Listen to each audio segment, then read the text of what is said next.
For our last example, we will be using a dataset with a sample size greater than 1,000. We will be utilizing yung dataset provided by the Medical Expenditure Panel Survey. This aims to study the factors influencing total medical expenditures for people with low, medium, and high expenditures. The dependent variable is the total medical expenditure in dollars, while the independent variables are whether a respondent has supplemental insurance, their total number of chronic conditions, their age, their sex, and whether they are white or not. Again, we fit the regression model using OLS and ito yung nakuha natin. Next, we fit the regression model using the Quantile regression in R.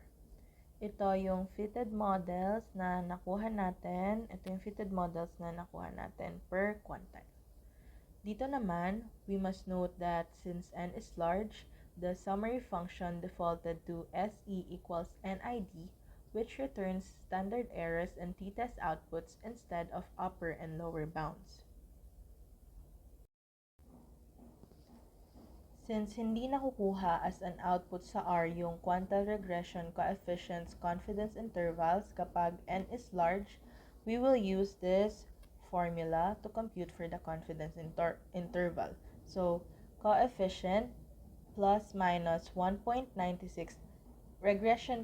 quantile regression coefficient plus minus 1.96 times the standard error. Makikita uli natin sa table na may plus sign sa tabi ng ibang coefficients, which means na this quantile regression coefficients ay significantly different from the OLS coefficients at the 5% level of significance. For our interpretation naman, based on the quantile regression coefficients, we see that the effect of having supplemental insurance, the total number of chronic conditions, age, and being white increases as the quantile increases, since we can see na yung coefficients sa bawat variable na to ay tumataas as the quantile increases. Tapos, while the effect of being a female decreases as the quantile increases, since yung value ng coefficients sa female variable ay bumababa as the quantile increases.